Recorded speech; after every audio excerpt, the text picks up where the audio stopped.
Bugün sizə necə sifariş yerləşdiririk, sifarişi necə ləğv edirik və sifarişi geri qaytarıb yenidən məhsul silib və əlavə edirik. Bu haqda məlumat verəcəm.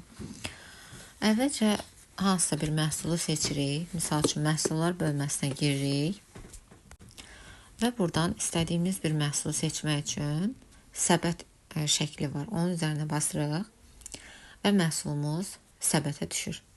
Və daha sonra aşağıdan səbətin üzərinə basırıq və məhsul gəlib səbətimizə düşdü.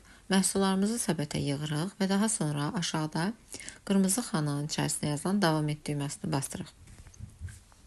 Və belə aksiyalar bölməsi gəlir və bu aksiyalar bölməsində bonus aksiyaları olur və burada VIP proqram var. Bu 100 bal toplayanlar üçündür. Mən 100 bal etdiyim üçün bu VIP proqram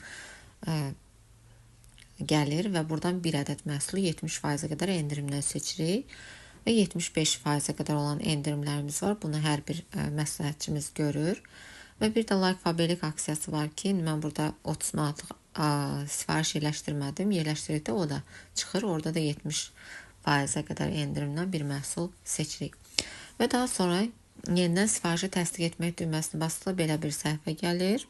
Bu səhifədə çatdırılma tarixi, neçə ədəd məhsul olduğu, kataloq qiyməti, ambar qiyməti, sizə gələn qiymət və burada məndə maaş olduğu üçün baxın maaşdan çıxılıb 5 manat 51 qəpik və sifarişi təsdiq et düyməsini basılı artıq sifariş emal olundu yazılır və baxın sifarişimiz təsdiq oldu.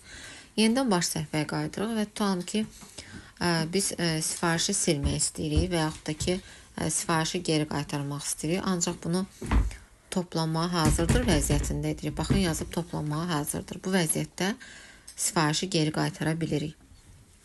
Bunun üçün ardını oxu düyməsinə basırıq. Yəni sifarişin üzərindən basırıq.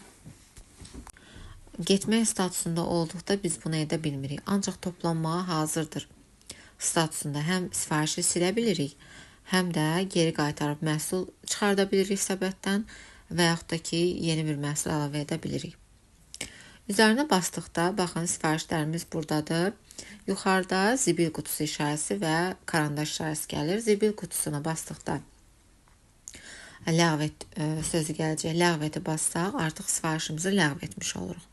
Yox, əgər dəyişmək istəyirsə, bu zaman qələm şəklinin üzərindən, yuxarıda sağda olan qələm şəklinin üzərindən basırıq və sifarişi dəyişmək. Sifarişi dəyiş. Baxın, dəyiş düyməsinə basdıqda artıq bizim məhsullar yenidən gəlib səbətə düşür və səbətdə istədiyimiz məhsulu minus yazsaq silinir. Tutalım ki, 2 ədəd istənibsə plus yazıb 2 ədəd edirik. Yəni əlavə edirik, səbətdə dəyişikliyimizi edirik və yaxud da yenidən qayıdırıq məhsullar bölməsinə və yaxud da baş səhifəyə, oradan yenidən məhsul əlavə edirik və yenidən davam et düyməsinə basırıq. Və yaxud da mən burada bir məhsulu sildim. Tutalım ki, o məhsulu istəmədilər, sildim, bu məhsulu əlavə elədim.